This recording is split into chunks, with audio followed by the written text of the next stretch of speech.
നമസ്കാരം. ഇന്നത്തെ ക്രൈംബ്രാഞ്ച് ആരംഭിക്കുന്നു. നന്ദൻകോട്ട് കൂട്ടക്കൊലപാതകത്തിൽ പ്രതി കേതൽ ജോൺസൺ രാജ പിടിയിലായതാണ് ഇന്നത്തെ ഏറ്റവും പുതിയ ക്രൈം റിപ്പോർട്ട്. കോട്ടയത്ത് ദമ്പതികളെ കാണാതായിട്ട് 4 ദിവസം. നിധി എന്ന് പറഞ്ഞ വീട്ടമ്മയിൽ നിന്ന് തട്ടിയെടുത്തത് ലക്ഷങ്ങൾ. തിരുവനന്തപുരത്ത് റെയിൽവേ ട്രാക്കിന് സമീപം മരിച്ച നിലയിൽ കണ്ടെത്തിയ വിദ്യാർത്ഥിയുടെ മരണത്തിൽ ദുരൂഹതകൾ തുടരുന്നു. നെഹ്റു കോളേജ് വൈസ് പ്രിൻസിപ്പൽ ശക്തിവേലിന് ഹൈക്കോടതി ഉപാധികളോടെ ജാമ്യം അനുവദിച്ചു. റിപ്പോർട്ടിലേക്ക് പോകുന്നു, കാണാം. നമസ്കാരം. നന്ദൻകോട്ട് ഒരു കുടുംബത്തിലെ 4 പേർ മരിച്ച സംഭവത്തിൽ പ്രതിയെന്ന് കരുതുന്ന കേതൽ ജോൺസൺ രാജ പിടിയിലായി. റെയിൽവേ പോലീസാണ് ഇയാളെ പിടികൂടിയത്. വൈകിട്ട് 6:30 ഇയാൾ പിടിയിലായത്. പിന്നീട് മ്യൂസിയം പോലീസിന് കൈമാറിയ കേതലിനെ പോലീസ് ചോദ്യം ചെയ്തു വരികയാണ്. ഈ വാർത്തയുടെ കൂടുതൽ വിവരങ്ങളുമായി ജിതിൻ ഇപ്പോൾ തത്സമയം ചേരുന്നു. ജിതിൻ, പ്രതി കുറ്റം സമ്മതിച്ചോ? പോലീസ് എന്തൊക്കെ കാര്യങ്ങളാണ് ഇപ്പോൾ പറയുന്നത്? ഇന്ന് വൈകിട്ട് 6:50 തിരുവനന്തപുരം സെൻട്രൽ റെയിൽവേ സ്റ്റേഷനിൽ വെച്ചാണ് കേതൽ ജോൺസൺ രാജയെ പോലീസ് പിടികൂടിയത്. നിലവിൽ ഇയാളെ ഇപ്പോൾ പ്രത്യേക അന്വേഷണ സംഘം ചോദ്യം ചെയ്തുകൊണ്ടിരിക്കുകയാണ്. അല്പസമയം മുമ്പ് വരെ തിരുവനന്തപുരത്ത് കൺട്രോൾ റൂമിൽ വെച്ച് തിരുവനന്തപുരം ഡെപ്യൂട്ടി പോലീസ് കമ്മീഷണർ അരുൾ RB കൃഷ്ണയുടെ നേതൃത്വത്തിലുള്ള സംഘമാണ് ഇയാളെ ചോദ്യം ചെയ്ത് വന്നിരുന്നത്. ഈ ചോദ്യം ചെയ്യലിൽ ഇയാൾ കുറ്റം സമ്മതിച്ചിട്ടുണ്ട്. താൻ തന്നെയാണ് 4 പേരെയും കൊന്നത് എന്നത് കേതൽ സമ്മതിച്ചിരിക്കുന്നു. ഒരേ സമയമാണ് 4 പേരെയും കൊലപ്പെടുത്തിയത് എന്നതാണ് നിലവിൽ ഇയാൾ നൽകുന്ന വിവരം. ഇയാൾക്ക് ചാത്തൻ സേവ പോലുള്ള ഈ അത്തരത്തിലുള്ള സ്പിരിച്വൽ ആക്ടിവിറ്റീസുകളും മറ്റും ഉണ്ടായിരുന്നു എന്നതാണ് പോലീസിന്റെ സംശയം. ഒപ്പം തന്നെ എല്ലാവരെയും കൊന്നത് താനാണ് എന്ന് അയാൾ സമ്മതിച്ചിരിക്കുന്നു. കൊലപാതകത്തിന് ശേഷം ഇയാൾ ചെന്നൈയിലേക്ക് കടന്നു കളയുകയായിരുന്നു.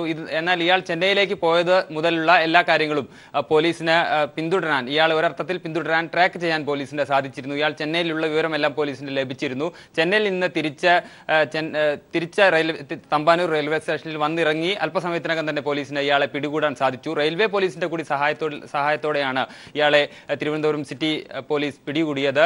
എന്തായാലും നിലവിൽ ഇപ്പോൾ ഇയാൾ കുറ്റം സമ്മതിച്ചു കഴിഞ്ഞു. ഒരേ ദിവസമാണ് കൊലപാതകം നടത്തിയത് എന്ന് ഇയാൾ നിലവിൽ മൊഴി കൊടുത്തിട്ടുണ്ടെങ്കിലും അത് പോലീസിന് സ്ഥിരീകരിക്കേണ്ടതുണ്ട്. ഇയാളെ നിലവിൽ പോലീസ് കൂടുതൽ ചോദ്യം ചെയ്യലിന് വിധേയമാക്കിക്കൊണ്ടിരിക്കുകയാണ്.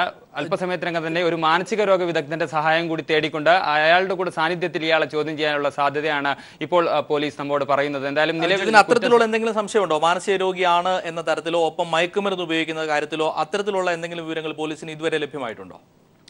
ഇയാൾ മയക്കുമരുന്നിന് അടിമയാണ് എന്നതാണ് നിലവിൽ നമുക്ക് പോലീസിൽ നിന്ന് ലഭിക്കുന്ന വിവരം. അതേസമയം തന്നെ ഇയാൾക്ക് മാനസിക അസ്വാസ്ഥ്യമോ മാനസിക രോഗമോ ഉണ്ട് എന്ന കാര്യത്തിൽ പോലീസിന് ഇപ്പോൾ അത്തരത്തിലൊരു സംശയം ഇല്ല. കാരണം ഇയാൾ ചെയ്ത കാര്യങ്ങളെല്ലാം തന്നെ വളരെ കൃത്യമായി തന്നെ ഇയാൾ പോലീസിനോട് ഇതിനോടകം തന്നെ പലതവണ വിവരിച്ചു കഴിഞ്ഞിട്ടുണ്ട്. അതുകൊണ്ട് തന്നെ മാനസിക പ്രശ്നങ്ങൾ ഇയാൾക്കുണ്ട് എന്നതിൽ പോലീസിന് സംശയമില്ല. ഉണ്ട് എന്ന തരത്തിലുള്ള ഒരു സംശയം പോലീസിന് ഇതുവരെ ഉണ്ടായിട്ടില്ല. എങ്കിലും ഇയാളെ ഒരു മാനസിക രോഗ വിദഗ്ധന്റെ സഹായം തേടിക്കൊണ്ട് ഇയാൾ പറയുന്ന കാര്യങ്ങൾ ഒരു മാനസിക രോഗ വിദഗ്ധന്റെ കൂടി സഹായത്തിൽ ചോദ്യം ചെയ്യൽ പൂർത്തിയാക്കാനാണ് പോലീസ് നിലവിൽ ഉദ്ദേശിക്കുന്നത്. മാനസിക അസ്വാസ്ഥ്യം ഇതുവരെ പ്രകടിപ്പിക്കുന്ന 2-3 ദിവസങ്ങൾക്കുള്ളിലാണ് കൊലപാതകങ്ങൾ നടത്തിയത് എന്നാണ് പോലീസിന്റെ നിഗമനം. ഇക്കാര്യത്തിൽ പോലീസ് ചോദ്യം ചെയ്തോ? എന്തെങ്കിലും വിവരങ്ങൾ ഇക്കാര്യത്തിൽ പോലീസിന് ലഭ്യമായിട്ടുണ്ടോ? കൊല നടന്നിട്ട് 4 ദിവസമായി എന്നതാണ് നിലവിൽ പോലീസിന് ലഭിച്ചിരിക്കുന്ന വിവരം. ഒരേ ദിവസമാണ് കൊല നടത്തിയത് എന്നതാണ് ഇയാൾ പറയുന്നത്. എന്നാൽ അക്കാര്യത്തിൽ കൂടുതൽ സ്ഥിരീകരണം നടത്തേണ്ടതുണ്ട് എന്നതാണ് പോലീസ് പറയുന്നത്. അയാളുടെ മൊഴികൾ പൂർണ്ണമായും പോലീസ് നിലവിൽ വിശ്വാസത്തിൽ എടുത്തിട്ടില്ല. കൂടുതൽ തെളിവെടുപ്പിനും കൂടുതൽ ചോദ്യം ചെയ്യലിനും ശേഷമായിരിക്കും അക്കാര്യത്തിൽ ഒരു സ്ഥിരീകരണം വരുത്താനാവുക. എന്തായാലും ഇയാളുടെ അറസ്റ്റ് ഉടൻ തന്നെ രേഖപ്പെടുത്തും. നാളെ അതിനുശേഷം തെളിവെടുപ്പ് പൂർത്തിയാക്കുമെന്നതാണ് DCP അരുൾ B കൃഷ്ണ മാധ്യമങ്ങളോട് പറഞ്ഞത്. എന്തായാലും നിലവിൽ കേതൽ കുറ്റം സംബന്ധിച്ചു കഴിഞ്ഞു. മഴ ഉപയോഗിച്ചാണ് ഒരു ദിവസം എല്ലാവരെയും കൊല നടത്തിയത് എന്നാണ് അയാൾ പറഞ്ഞത്. ഒപ്പം തന്നെ ഫ്ലിപ്കാർട്ടിലൂടെയാണ് ഇതിനായിട്ടുള്ള മഴ വാങ്ങിച്ചത്. ഇത്തരം കാര്യങ്ങളെല്ലാം തന്നെ പോലീസിനോട് ഇയാൾ പറഞ്ഞു കഴിഞ്ഞിരിക്കുന്നു. എന്തായാലും പ്രാഥമികമായ ചോദ്യം ചെയ്യൽ പൂർത്തിയാക്കിയപ്പോൾ ഇയാളുടെ മൊഴികളിൽ പോലീസിന്റെ കൂടുതൽ സ്ഥിരീകരണം നടത്തേണ്ടതുണ്ട്. വിശദമായ ചോദ്യം ചെയ്യലിൽ ഇയാളെ വിധേയമാക്കേണ്ടതുണ്ട്. ഇപ്പോൾ പറഞ്ഞിരിക്കുന്ന കാര്യങ്ങൾ ഏറെക്കുറെ യോജിച്ചു പോകുന്നതാണെങ്കിലും അക്കാര്യത്തിലെല്ലാം തന്നെ സ്ഥിരീകരണം നടത്തേണ്ടതുണ്ട്. ഇത്തരത്തിൽ കൂടുതൽ ചോദ്യം ചെയ്യലിൽ കാര്യങ്ങൾ വ്യക്തമാക്കേണ്ടതുണ്ട്. എന്തായാലും ഇയാളെ ഇപ്പോഴും തിരുവനന്തപുരത്ത് കൺട്രോൾ റൂമിൽ പോലീസ് ചോദ്യം ചെയ്യലിന് വിധേയമാക്കിക്കൊണ്ടിരിക്കുകയാണ്. തിരുവനന്തപുരത്ത് നിന്ന് ജിതിൻ ചന്ദ്രാണ് വിവരങ്ങൾ നൽകിയത്. തിരുവനന്തപുരം നന്ദൻകോട് ഡോക്ടറും പ്രൊഫസറും ഉൾപ്പെടെ ഒരു കുടുംബത്തിലെ 4 പേരെ കൊലപ്പെടുത്തിയത് വിഷം കൊടുത്താണെന്ന് സൂചന. വിഷം കൊടുത്ത് കൊലപ്പെടുത്തിയ ശേഷമാണ് മൃതദേഹങ്ങൾ വെട്ടിനുറുക്കി കത്തിച്ചതെന്നും പോലീസിന് സൂചനകൾ ലഭിച്ചു. പോസ്റ്റ്മോർട്ടം റിപ്പോർട്ടിനായി കാത്തിരിക്കുകയാണ് പോലീസ്. റിപ്പോർട്ടിലേക്ക്. റിട്ടയർഡ് പ്രൊഫസർ രാജ് തങ്കത്തിനെയും ഭാര്യ ഡോക്ടർ ജീൻ പത്മയും മകൾ കരോളിനെയും ജീൻ പത്മയുടെ സഹോദരി ലളിതയുമാണ് കഴിഞ്ഞ ദിവസം തിരുവനന്തപുരം നന്തൻകോട്ടെ വീട്ടിൽ കൊലപ്പെടുത്തിയ നിലയിൽ കണ്ടത്. 3 പേരുടെ മൃതദേഹം കത്തിക്കരിഞ്ഞ നിലയിലും ലളിതയുടെ മൃതദേഹം വെട്ടിനുറുക്കി പ്ലാസ്റ്റിക് ഷീറ്റിൽ പൊതിഞ്ഞ രൂപത്തിലുമായിരുന്നു. സംഭവത്തിൽ പോലീസ് സംശയിക്കുന്നത് രാജ് തങ്കം ജീൻ പത്മ ദമ്പതികളുടെ മകൻ കേഡൽ ജിൽസനെയാണ്. സംഭവ ദിവസം വീട്ടിൽ തീ പടർന്നു പിടിക്കുന്ന സമയത്ത് കേഡൽ ജിൽസൺ വീട്ടിൽ നിന്ന് മതിൽ ചാടി ഓടുന്നതായി പരിസരവാസികൾ കണ്ടിരുന്നു. സാഹചര്യ തെളിവുകൾ, റൂമിൽ നിന്ന് ലഭിച്ച പകുതി കത്തിയ പുരുഷരൂപമുള്ള ഡമ്മി, മഴ ഉൾപ്പെടെയുള്ള മാരകായുധങ്ങൾ, മൃതദേഹം തീയിടാൻ ഉപയോഗിച്ച പെട്രോൾ എന്നിവ വിശദമായി തന്നെ പോലീസും ഫോറൻസിക് വിദഗ്ധരും പരിശോധിച്ചിരുന്നു. മൃതദേഹത്തിന്റെ കാലപ്പഴക്കം കാണിക്കുന്നത് കൊല നടന്നതും മൃതദേഹങ്ങൾ കത്തിച്ചതും വ്യത്യസ്ത ദിവസങ്ങളിൽ എന്നതാണ്. ജീവനോടെയാണ് 4 പേരെയും വെട്ടിയോ കുത്തിയോ കൊലപ്പെടുത്തിയത് എങ്കിൽ പരിസരവാസികളോ തൊട്ടടുത്ത് താമസിക്കുന്ന രാജാ തങ്കത്തിന്റെ സഹോദരനോ എന്തെങ്കിലും ശബ്ദം കേൾക്കുമായിരുന്നു. കുടുംബത്തിൽ വഴക്കോ പ്രശ്നങ്ങളോ നടന്നിരുന്നുവെങ്കിലും പുറം ലോകം അറിയും. എന്നാൽ അത്തരത്തിൽ ഒരു മൊഴിയും പോലീസിന് ലഭിച്ചിട്ടില്ല. ഇത് കണക്കിലെടുത്താണ് 4 പേരെയും വിഷം നൽകി കൊലപ്പെടുത്തിയ ശേഷം മൃതദേഹങ്ങൾ വെട്ടിനുറുക്കി കത്തിച്ചിരിക്കാമെന്ന നിഗമനത്തിലേക്ക് അന്വേഷണ ഉദ്യോഗസ്ഥർ എത്തി നിൽക്കുന്നത്. കൊല്ലപ്പെട്ട രാജ് തങ്കത്തിനും ലളിതയ്ക്കും തലയിൽ ആയുധം കൊണ്ടുള്ള അടിയേറ്റതായും പോസ്റ്റ്മോർട്ടം റിപ്പോർട്ടിൽ പറയുന്നു. വിശദമായ പോസ്റ്റ്മോർട്ടം റിപ്പോർട്ടും ഫോറൻസിക് രാസപരിശോധനാ ഫലവും ലഭിച്ചാൽ ഇക്കാര്യം പോലീസ് സ്ഥിരീകരിക്കും. Sunil Arimanoor, news bureau, Thiruvananthapuram. പിടിയിലായ കേതൻ ജിൻസനെ ചോദ്യം ചെയ്തു വരികയാണെന്ന് DCP പ്രതികരിച്ചു. ആള് കൺഫസ് ചെയ്തിട്ടുണ്ട്. വളരെ ഡീറ്റെയിൽ ആയിട്ട് ഇൻവെസ്റ്റിഗേറ്റ് ചെയ്യേണ്ട ആവശ്യമുള്ളതാണ്. അപ്പോൾ കൂടുതൽ ചോദ്യം ചെയ്തുകൊണ്ടിരിക്കുകയാണ്. അറസ്റ്റ് ഉടനെ നാളെ തന്നെ റെക്കോർഡ് ചെയ്ത് ബാക്കി നടപടികൾ പൂർത്തിയാകും. ട്രാക്ക് ചെയ്തതൊക്കെ ഇയാളുടെ മൂവ്മെൻറ്റ്, ഇയാൾ ഇവിടെ നിന്ന് ചെന്നൈയിലേക്ക് പോയിട്ടുണ്ട്. ചെന്നൈയിൽ നിന്നും തിരിച്ച് ട്രെയിനിൽ ഇങ്ങോട്ട് ട്രിവാൻഡ്രത്തേക്ക് വരുന്ന ഇൻഫർമേഷനിൽ നിന്നാണ് ട്രാക്ക് ചെയ്യുന്നത്. നമ്മുടെ ഗവൺമെൻറ് റെയിൽവേ പോലീസിൻ്റെയും കൂടെ സഹായത്തോടു കൂടിയാണ് ട്രാക്ക് ചെയ്തിരിക്കുന്നത്. അല്ല, മോട്ടീവ്സിൻ്റെ കാര്യത്തിലോട്ട് കുറച്ചും കൂടെ കാര്യമായിട്ട് നമുക്ക് ചോദ്യം ചെയ്തുകൊണ്ടിരിക്കുന്നു. അത് സമയമെടുക്കും, അത് മോട്ടീവ് പൂർണ്ണമായിട്ട് പിക്ചർ ചെയ്യാനായിട്ട്. അല്ല, നമ്മളിപ്പോൾ ചോദിക്കുന്ന മറുപടി പറയുന്നുണ്ട്. ബാക്കി ആ വശങ്ങളെല്ലാം നമ്മൾ വിശദമായിട്ട് ചോദിക്കുന്നുണ്ട്. പക്ഷേ ഇപ്പോൾ പൂർണ്ണമായിട്ട് സഹകരിക്കുന്നുണ്ട്. വേറെ കുഴപ്പമൊന്നുമില്ല. എല്ലാ കൊലപാതകങ്ങളും അയാൾ തന്നെ ചെയ്തു എന്ന് കൺഫസ് ചെയ്തു. അതും കൺഫേം ചെയ്യുന്നുണ്ട്. അത് കൂടുതൽ ചോദിക്കുന്നത്. അതെ, ഒറ്റയ്ക്ക് തന്നെയാണ്. ജീൻ തന്നെയാണ് ഇതെല്ലാം ചെയ്തതെന്ന് ജീൻ കൺഫസ് ചെയ്യുന്നു. ഭക്ഷണം കഴിക്കാനായി കാറിൽ പുറത്തുപോയ ദമ്പതികളെ കാണാതായിട്ട് 4 ദിവസം പിന്നിട്ടു. കോട്ടയം മറുപറയിലാണ് സംഭവം. അന്വേഷണം ഊർജിതമാക്കി പോലീസ്. പ്രിയപ്പെട്ടവരെ കാത്ത് പ്രതീക്ഷയോടെ കാത്തിരിക്കുകയാണ് മക്കളും വൃദ്ധപിതാവും. കഴിഞ്ഞ ഹർത്താൽ ദിനത്തിൽ രാത്രി 9 മണിയോടെ പുറത്തുനിന്ന് ഭക്ഷണം കഴിക്കാനാണ് കുമ്മനം അറുപറ ഒറ്റക്കണ്ടത്തിൽ ഹാഷിമും ഭാര്യ ഹബീബയും കോട്ടയം നഗരത്തിലേക്ക് പോയത്. രാത്രി 11 മണിയായിട്ടും തിരികെ വന്നില്ല. ബന്ധുമിത്രാദികളുടെയും മറ്റും അന്വേഷണം തുടരുമ്പോഴും 4 ദിവസമായിട്ടും ഇവരെക്കുറിച്ച് യാതൊരു വിവരവുമില്ല. നഗരത്തിന്റെ വിവിധയിടങ്ങളിൽ നിന്ന് ലഭിച്ച CCTV ദൃശ്യങ്ങൾക്ക് വ്യക്തതയില്ലാത്തത് പ്രതിസന്ധി സൃഷ്ടിക്കുന്നുണ്ട്. അതേസമയം വീടിന്റെ ഉമ്മറത്ത് വഴിയിലേക്ക് കണ്ണു ചിമ്മാതെ നോക്കിയിരിക്കുകയാണ് ഹാഷിമിന്റെ പിതാവ് അബ്ദുൽ ഖാദറും ഹാഷിം ഹബീബ ദമ്പതികളുടെ മക്കളായ ഫിദയും മുഹമ്മദ് ബിലാലും. വീട്ടിൽ നിന്നിറങ്ങുമ്പോൾ മക്കളെ ഭക്ഷണം കഴിക്കാനായി വിളിച്ചെങ്കിലും അവർ പോയില്ല. ഹാഷിമിന്റെ സഹോദരൻ സാദിഖ്: വാപ്പായും മക്കളും മാത്രമേ ഉണ്ടായിരുന്നുള്ളൂ വീട്ടില്. അവര് 12 മണി വരെ നോക്കിയിരുന്നു. വാപ്പ പ്രായമായ വാപ്പ ആയത് കാരണം വാപ്പ ഉറങ്ങിപ്പോയി. രാവിലെ എഴുന്നേറ്റ് നോക്കിയപ്പോൾ അവരെ കാണുന്നില്ല. ഇത്രയും ദിവസമായിട്ടും ഒരു വിവരവും കിട്ടിയിട്ടില്ല. അവര് എവിടെയാണെന്ന് പോലീസ് അന്വേഷിക്കുന്നു. Mobile phone, ATM card, driving licence എന്നിവ ഹാഷിം കൊണ്ടുപോയിട്ടില്ല. ഉമ്മ ആനുമ്മയുടെ മരണം ഹാഷിമിനെ മാനസികമായി ഏറെ വിഷമിപ്പിച്ചിരുന്നു. പുതിയ കാറിന്റെ ലോൺ ഉള്ളതൊഴിച്ചാൽ സാമ്പത്തിക ബുദ്ധിമുട്ടുകളൊന്നുമില്ലായിരുന്നു. 10 കിലോമീറ്റർ പോലും തുടർച്ചയായി വാഹനം ഓടിക്കാൻ പ്രയാസപ്പെടുന്നയാളാണ് ഹാഷിമെന്നും പിതാവ് പറയുന്നു. വഴിയരികിലൂടെ ഓരോരോ വാഹനങ്ങൾ കടന്നുപോകുമ്പോഴും അത് തങ്ങളുടെ പ്രിയപ്പെട്ടവരായിരിക്കുമെന്ന് പ്രതീക്ഷിച്ച് കാത്തിരിക്കുകയാണിവർ. TP Prasanth, news bureau, Kottayam.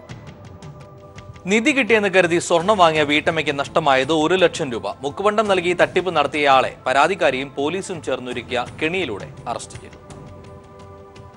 Munnar Lakshmi estate east division സ്വദേശിയും പാലായിൽ വർക്ക്ഷോപ്പ് ജീവനക്കാരനുമായ രാമയ്യാണ് അറസ്റ്റിലായത്. മറയൂർ സ്വദേശിനിയായ വീട്ടമ്മയാണ് തട്ടിപ്പിനിരയായത്. പരിചയക്കാരനായ മറയൂർ സ്വദേശിയാണ് രാമയ്യയെ വീട്ടമ്മയ്ക്ക് പരിചയപ്പെടുത്തി കൊടുത്തത്. ആദ്യം ഒറിജിനൽ സ്വർണം വിറ്റ് വീട്ടമ്മയുടെ വിശ്വാസം നേടിയതിനു ശേഷമാണ് നിധി കിട്ടിയ സ്വർണമെന്ന് പറഞ്ഞ് മുക്കുപണ്ടങ്ങൾ വിറ്റത്. വിശ്വാസം നേടിയെടുക്കാൻ 680 ഗ്രാം സ്വർണമാണ് രാമയ്യ ആദ്യം വീട്ടമ്മയ്ക്ക് വിറ്റത്. തുടർന്നാണ് തട്ടിപ്പിനുള്ള തന്ത്രങ്ങൾ ആവിഷ്കരിച്ചത്. ബാംഗ്ലൂരിലുള്ള സുഹൃത്തിനാണ് നിധിയിലൂടെ സ്വർണം ലഭിച്ചതെന്നും പുറത്തറിഞ്ഞാൽ സർക്കാരിലേക്ക് കണ്ടുകെട്ടുമെന്നും അതിനാൽ സ്വർണം വാങ്ങാൻ ബംഗളൂരുവിൽ എത്തണമെന്നുമാണ് വീട്ടമ്മയോട് ആവശ്യപ്പെട്ടിരുന്നത്. ഇത് വിശ്വസിച്ച് വീട്ടമ്മ ബന്ധുക്കളോടൊപ്പം ബംഗളൂരുവിലെത്തി.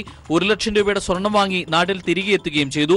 നാട്ടിലെത്തി പരിശോധിച്ചു കഴിഞ്ഞപ്പോഴാണ് വീട്ടമ്മയ്ക്ക് തട്ടിപ്പ് മനസ്സിലായത്.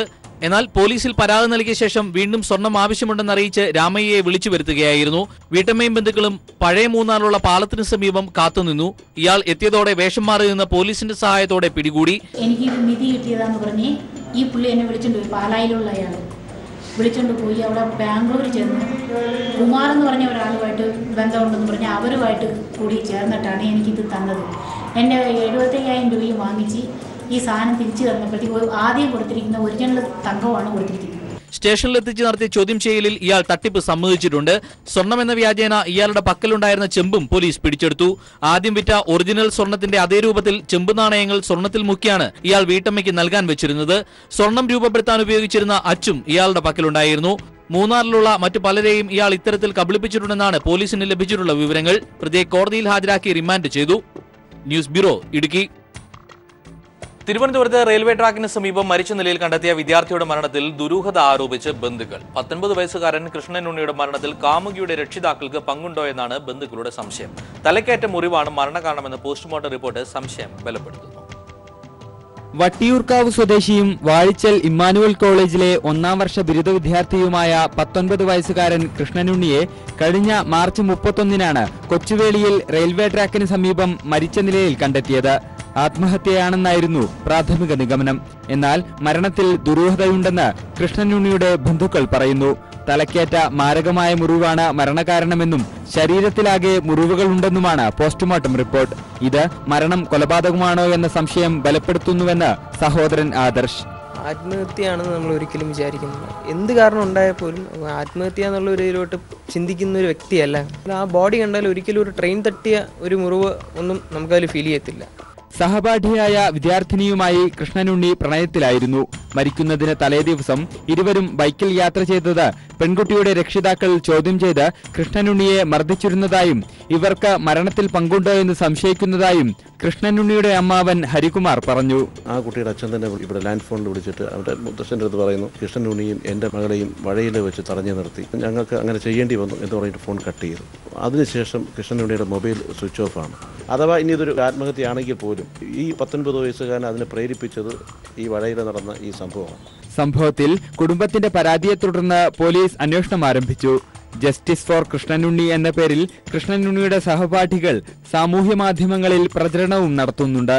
മരണത്തിലെ ദുരൂഹത നീക്കണമെന്ന് ബന്ധുക്കളും സുഹൃത്തുക്കളും ആവശ്യപ്പെടുന്നു. ജിതിൻ ചന്ദ്രൻ, തിരുവനന്തപുരം. മലപ്പുറം കളക്ടറേറ്റ് സ്ഫോടനവുമായി ബന്ധപ്പെട്ട് 2 പേരെ കൂടി പോലീസ് അറസ്റ്റ് ചെയ്തു. സ്ഫോടനത്തിന് പിന്നിൽ പ്രവർത്തിച്ച ബേസ് മൂവ്മെന്റ് തലവൻ N അബൂബക്കർ, ഇയാളുടെ സഹായി A അബ്ദുറഹ്മാൻ എന്നിവരാണ് അറസ്റ്റിലായത്. ഇരുവരും മധുരയിൽ ഒളിവിൽ കഴിയുകയായിരുന്നു. മലപ്പുറം കളക്ടറേറ്റിൽ നടന്ന സ്ഫോടന കേസിൽ ബേസ് മൂവ്മെന്റ് തലവനടക്കം 2 പേരാണ് പിടിയിലായത്. ബേസ് മൂവ്മെന്റ് തലവൻ N അബൂബക്കർ, സഹായി A അബ്ദുറഹ്മാൻ എന്നിവർ മധുരയിൽ നിന്ന് കേരള പോലീസിന്റെ പിടിയിലാവുകയായിരുന്നു.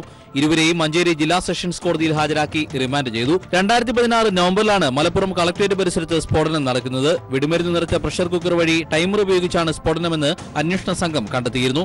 ഇവിടെ നിന്ന് ബേസ് മൂവ്മെന്റ് എന്ന് രേഖപ്പെടുത്തിയ പെട്ടി ലഭിച്ചതോടെയാണ് സ്ഫോടനത്തിന് പിന്നിലുള്ളവരെ തിരിച്ചറിഞ്ഞത്. കൊല്ലം, ചിറ്റൂർ, മൈസൂർ, നെല്ലൂർ എന്നിവിടങ്ങളിൽ നടന്ന സ്ഫോടനങ്ങളുമായി ഇവർക്ക് ബന്ധമുണ്ടെന്നാണ് പോലീസ് വ്യക്തമാക്കുന്നത്. മധുര കേന്ദ്രീകരിച്ചായിരുന്നു പിടിയിലായവരുടെ പ്രവർത്തനമെന്ന് പോലീസ് പറഞ്ഞു. നേരത്തെ അല്ലുമ തലവൻ ഇമാം അലി കൊല്ലപ്പെട്ടതിന് പ്രതികാരം ചെയ്യുന്നതിനായി അൽമുത്തഖീൻ ഫോറം എന്ന പേരുള്ള ഒരു സംഘടന N അബൂബക്കറിന്റെ നേതൃത്വത്തിൽ രൂപീകരിച്ചിരുന്നു. തമിഴ്നാട്ടിലടക്കം സംഘടന നിരവധി സ്ഫോടനങ്ങൾ നടത്തിയെങ്കിലും പോലീസ് സംഘത്തെ പിടികൂടിയിരുന്നില്ല.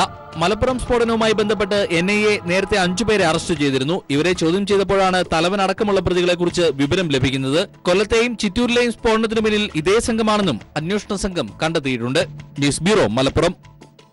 ജിഷ്ണുവിന്റെ മരണവുമായി ബന്ധപ്പെട്ട് രജിസ്റ്റർ ചെയ്ത കേസിൽ Nehru college vice principal NK ശക്തിവേലിന് ഹൈക്കോടതി ഉപാധികളോടെ ജാമ്യം അനുവദിച്ചു. കോളേജിൽ പ്രവേശിക്കുകയോ ദൈനംദിന കാര്യങ്ങളിൽ ഇടപെടുകയോ ചെയ്യരുത്, 50,000 രൂപ കെട്ടിവെക്കണം എന്നീ ഉപാധികളോടെയാണ് ജാമ്യം.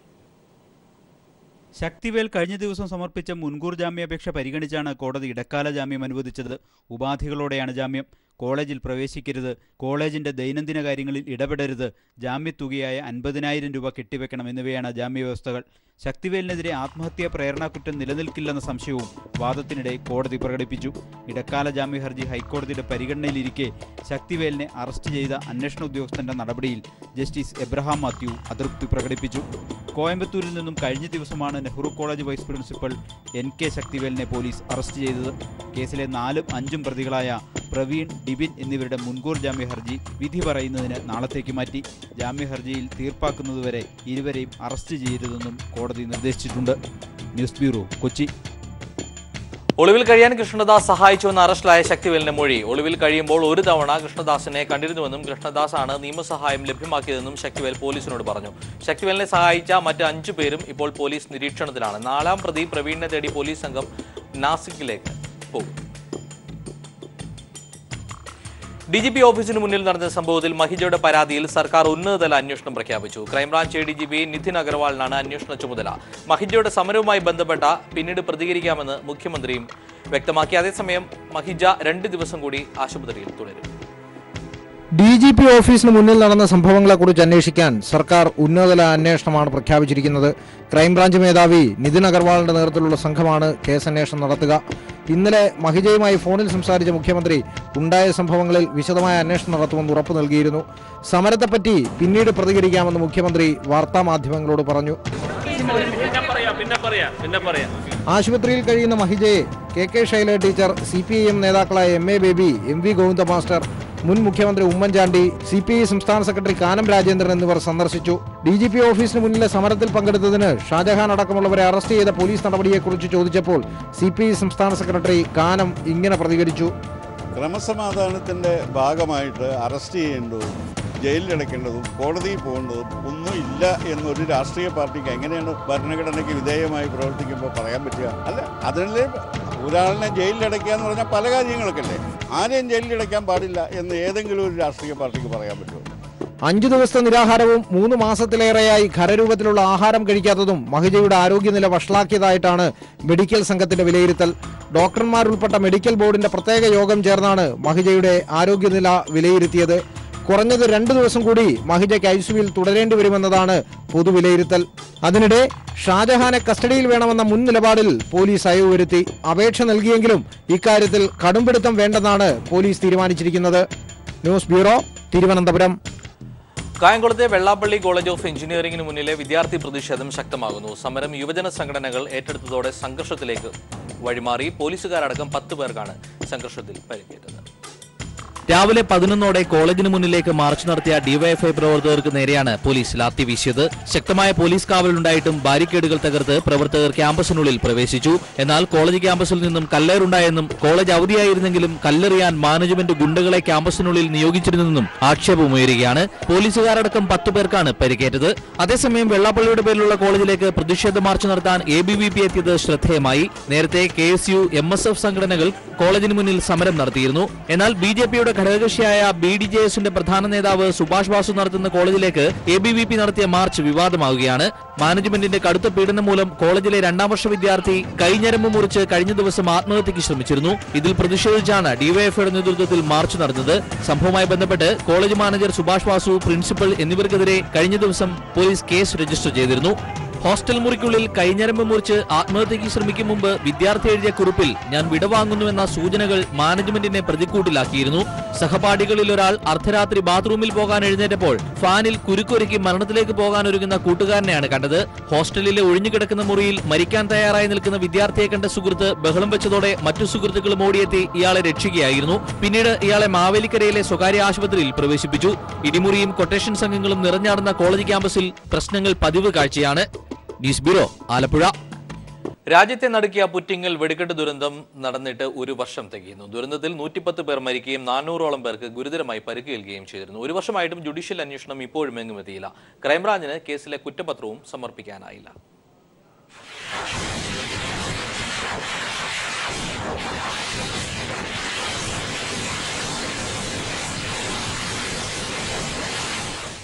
പുറ്റിങ്ങലിലെ ദുരന്ത കാഴ്ചകൾക്ക് 1 വർഷം തികഞ്ഞു. ദുരന്തത്തിന്റെ നടുക്കുന്ന ഓർമ്മകൾ ഇന്നും ഇവിടുത്തുകാരെ വേട്ടയാടുകയാണ്. ഈ ദുരന്തത്തിന്റെ ഓർമ്മകളിൽ നിന്ന് നാടിനെ മോചിപ്പിക്കാൻ ഉള്ള ആശ്വാസ പ്രവർത്തനങ്ങളിൽ ഇപ്പോഴും പൊതുസമൂഹം ഒന്നാകെ ഏർപ്പെട്ടുകൊണ്ടിരിക്കുന്നു. കേരളത്തിൽ ഇപ്പോൾ ഈ ഉത്സവം ഒരാഘോഷം എന്ന തരത്തിൽ ഏത് അറ്റം വരെ പോകാം എന്നൊരു ചിന്ത പുറ്റിങ്ങൽ ദുരന്തവുമായി ബന്ധപ്പെട്ട് കേരളത്തിൽ സൃഷ്ടിക്കപ്പെട്ടിട്ടുണ്ട് എന്ന് തന്നെയാണ് നമ്മളിപ്പോൾ മനസ്സിലാക്കുന്നത്. ഒരു വർഷം മുമ്പ് ഇതേ ദിവസം കമ്പം നടത്താൻ ജില്ലാ ഭരണകൂടം അനുമതി നിഷേധിച്ചുവെന്ന് പറഞ്ഞുവെച്ചു. പക്ഷേ കമ്പം തുടങ്ങി, പോലീസ് തടഞ്ഞില്ല. പിന്നാലെ മത്സരക്കമ്പവും തുടങ്ങി. നിരോധന ഉത്തരവ് മറികടന്ന് ക്ഷേത്ര കമ്മിറ്റി, കൃത്യനിർവഹണം മറന്ന പോലീസ്, കമ്പം കത്തിക്കാനായി കൊണ്ടുപോയ തൊഴിലാളിയുടെ അശ്രദ്ധ, ഇവരെല്ലാവരും ചേർന്ന് പുറ്റിങ്ങലിലേക്ക് ദുരന്തം ക്ഷണിച്ചു വരുത്തുകയായിരുന്നു. നാടൊന്നടങ്കം രക്ഷാപ്രവർത്തനത്തിൽ അണിചേർന്നു. പ്രധാനമന്ത്രി പുറ്റിങ്ങലിലെത്തി. രാഹുൽ ഗാന്ധിയും പ്രമുഖ രാഷ്ട്രീയ നേതാക്കളും പുറ്റിങ്ങലിലെ ദുരന്തഭൂമി സന്ദർശിച്ചു. ക്ഷേത്ര ഭാരവാഹികളും വെടിക്കെട്ട് കരാറുകാരും അടക്കം 37 പേർ ക്രൈംബ്രാഞ്ച് അന്വേഷണത്തിൽ പ്രതികളായി. ഇനിയും കൂടുതൽ പേർ പ്രതികളായേക്കും. ഇരകൾക്കുള്ള നഷ്ടപരിഹാരം ഇപ്പോഴും പൂർണ്ണമായും വിതരണം ചെയ്തിട്ടുമില്ല. ന്യൂസ് ബ്യൂറോ, കൊല്ലം. കാസർഗോഡ് പോലീസ് കസ്റ്റഡിയിലെടുക്കുമ്പോൾ യുവാവ് മരിക്കാനിടയായത് ഓടുന്നതിനിടയിൽ വീണതിനെ തുടർന്ന് തലച്ചോറിലുണ്ടായ രക്തസ്രാവം കാരണമെന്ന് പോസ്റ്റ്മോർട്ടം റിപ്പോർട്ട്. ശാരീരിക പീഡനങ്ങളോ പോലീസ് മർദ്ദനത്തിന്റെ ക്ഷതങ്ങളോ ശരീരത്തിൽ ഉണ്ടായിരുന്നില്ലെന്നും റിപ്പോർട്ടിൽ വ്യക്തമാക്കുന്നു. ആ റിപ്പോർട്ടുമായി ഇന്നത്തെ ക്രൈംബ്രാഞ്ച് സമാപിക്കുന്നു. നമസ്കാരം. മദ്യപിച്ചു ബഹളമുണ്ടാക്കുന്നതായുള്ള കൃഷി ഓഫീസറുടെ പരാതിയിലാണ് കാസർഗോഡ് വീരന്തവയലിൽ വെച്ച് സന്ദീപ് ഉൾപ്പെടെ 4 പേരെ പോലീസ് കസ്റ്റഡിയിലെടുത്തത്. ജീപ്പിൽ കയറ്റുന്നതിനിടയിൽ കുഴഞ്ഞു വീണ് മരിക്കുകയായിരുന്നു സന്ദീപ്.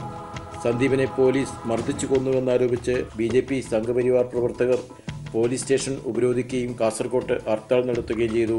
സന്ദീപിന്റെ സഹോദരന്റെ പരാതിയെ തുടർന്ന് പരിയാരം മെഡിക്കൽ കോളേജിൽ വിദഗ്ധ സംഘം പോസ്റ്റ്മോർട്ടം ചെയ്തു. കോഴിക്കോട് മെഡിക്കൽ കോളേജിലെ police surgeon Prasannan, doctor Varun Chandra എന്നിവരാണ് പോസ്റ്റ്മോർട്ടം നടത്തിയത്. പോലീസ് എത്തിയപ്പോൾ മറ്റുള്ളവർക്കൊപ്പം സന്ദീപും ഓടി രക്ഷപ്പെടാൻ ശ്രമിച്ചിരുന്നു.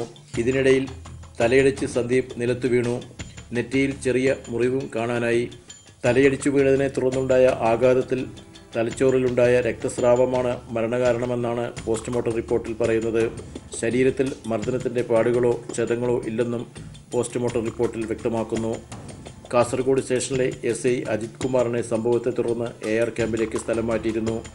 സംഭവത്തെക്കുറിച്ച് അന്വേഷിച്ച് റിപ്പോർട്ട് സമർപ്പിക്കുന്നതിന് കാസർഗോഡ് സ്പെഷ്യൽ ബ്രാഞ്ച് DYSPയെ ചുമതലപ്പെടുത്തിയിട്ടുണ്ട്. News bureau, Kasaragod.